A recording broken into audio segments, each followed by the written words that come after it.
राजस्थान की राजनीति में खीवसर विधानसभा एक अहम नाम रहा है, पर जब जनप्रतिनिधि पर सवाल उठते हैं तो कोई एक व्यक्ति नहीं बल्कि पूरी लोकतांत्रिक पार्टी कटघरे में खड़ी हो जाती है। नमस्कार, स्वागत है आपका हमारे YouTube चैनल उम्मीद पर और मैं हूं आपके साथ में परवीन विष्णु। तो आप तो सर जो आदेश करेंगे ना वो हो जाएगा पूरा। तो मैं खींच के बता दूँ ना, हम लोग खींच के जो बता देना तो 25% ठीक रहेगा। 25 मैं भी समझ सकता। मैं वैसे प्रधान पंचायत समिति मेरी वही प्रधान है 5 साल और मैं 20 साल से सरपंच हूँ। काम मैंने भी खूब किया। 30 कई कामों में 40 ही करते हैं। 40 थोड़े ज़्यादा फिर क्या वो या उनको आप फ़ोन कर दोगे तो फिर मैं 40 कर दूंगा आपको। फिर सीओ नहीं, उनको राजी करना पड़ेगा आपको। नहीं को क्या फिर ज़्यादा मांगते हैं ना, थोड़ा एक बार ऐसे कह देंगे राजी नहीं किए तो वो नहीं, वो आगे अड़ंगा लगा देते हैं। फोन तो मैं कर दूंगा लेकिन अड़ंगा डालेंगे तो अभी तो नहीं आया है।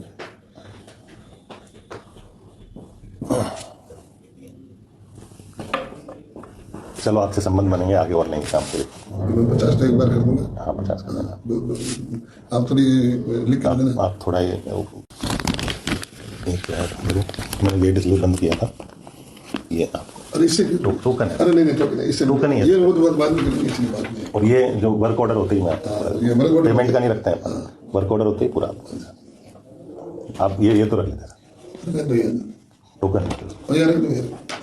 इधर रखो इधर।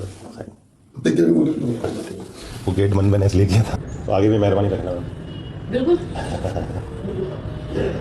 सर से बात हो गई है बाकी सारी। हाँ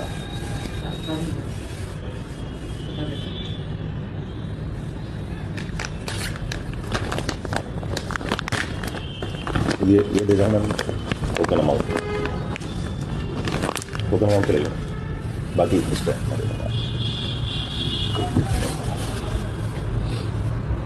आप मुझे फ़ोन कर देना, लेटर बन जाएगा। हाँ देखो मैं बताता हूँ आप। राजस्थान के 3 विधायक रेवतराम डांगा जो खीवसर से बीजेपी के विधायक, अनीता जाटव जो हिंडौन करौली से कांग्रेस की विधायक और रितु बनावत जो बयाना भरतपुर से निर्दलीय जीती हुई है। इन तीनों विधायकों का कथित भ्रष्टाचार मामला सामने आता है जब एक दैनिक भास्कर का रिपोर्टर इन तीनों के पास में जाता है और एक डमी फर्म का ओनर बनकर जाता है कि हम विधायक निधि से स्कूलों में कारपेट वितरित करते हैं। तब इन तीनों विधायकों ने बिना ये जाने कि स्कूलों में कारपेट की जरूरत है भी या नहीं भी, इसका साइन कर दिया हाँ भर दी। और बस उनकी एक मांग रही विधायकों की कि हमें कितना प्रतिशत मिलेगा। इसी दरमियान रेवतराम डांगा जो कि बीजेपी के विधायक है खीवसर से और रिपोर्टर के मध्य क्या मामला होता है।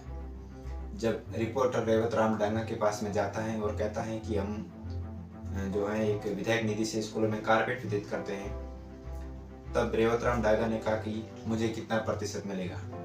तो पहले तो उनकी जो है बात 30-35% पर हुई, लेकिन रेवतराम डांगा बोलते हैं कि कहीं कहीं तो 40% भी देते हैं। तब रिपोर्टर ने 40% में हाँ भरा तो रेवतराम डांगा ने कहा 40% मुझे दे देना और मैं 50 लाख का काम दे दूंगा। तब रेवतराम डांगा ने कहा कि आप मेरे बेटे अशोक को लेटर दे देना। तब उसके बेटे अशोक ने कहा कि नागौर आ जाना, और फिर अशोक जो रेवतराम का बेटा है वो नागौर की लोकेशन भेजता है और रिपोर्टर नागौर जाता है और उसे लेटर देता है। तब अशोक कहता है कि मैं लेटर CEO को भिजवा दूंगा। तब अशोक जो रिपोर्टर है वो कहता है कि ये लेटर तो मैं खुद दे दूंगा, आप परेशानी मत जाइए। तब अशोक कहते हैं कि नहीं अब मंत्रिमंडल का मामला चल रहा है तो आप बाद में दे हो, वो मुझे दे दो। इस प्रकार उन्होंने 10 लाख रेवतराम बेटे अशोक ने एडवांस में ले लिए थे।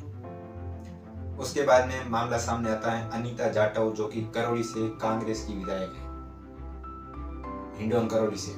और रिपोर्ट के मध्य क्या मामला होता है अनीता जाटव रिपोर्ट के मध्य। तो अनीता जाटव जो है खुद 50,000 का कमीशन लेकर 80,000 के लेटर पर साइन कर देती हैं। पहले तो कहती हैं कि मंत्रिमंडल में काम होता नहीं, काम बहुत धीरे होता है।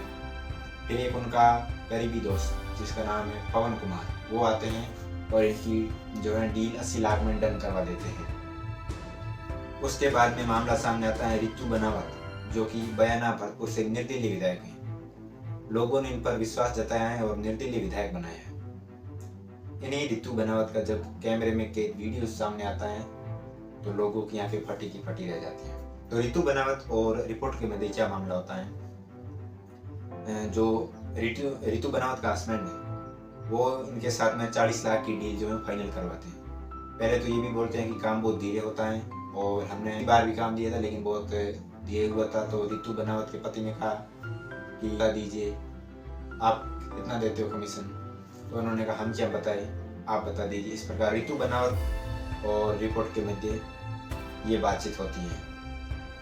इन तीनों विधायक जो हैं इनके खिलाफ राजस्थान के सीएम भजनलाल शर्मा जो अपने ट्विटर पर एक्स पर एक ट्वीट करते हैं जो वो हम आपको पढ़कर सुनाते हैं। तो भजनलाल सरकार लिखते हैं कि आज एक प्रमुख समाचार पत्र में विधायक निधि में भ्रष्टाचार की खबर प्रकाशित हुई। यह अत्यंत गंभीर और चिंताजनक विषय है। किसी भी लोक सेवक द्वारा किए जा रहे भ्रष्टाचार पर हमारी सरकार की नीति पूर्ण जीरो टॉलरेंस की है। कोई भी व्यक्ति कितना भी प्रभावशाली क्यों न हो, यदि भ्रष्टाचार में दोषी पाया जाता है तो उसे बख्शा नहीं जाएगा। इस प्रकरण में मुख्य सचिव एवं महानिदेशक पुलिस को राज्य के मुख्य सतर्कता आयुक्त की अध्यक्षता वाली उच्च स्तरीय समिति से जांच करवाने के निर्देश दिए गए हैं। इन विधानसभा क्षेत्रों के एमएलए एलईडी के खाते भी फ्रीज कर दिए गए हैं।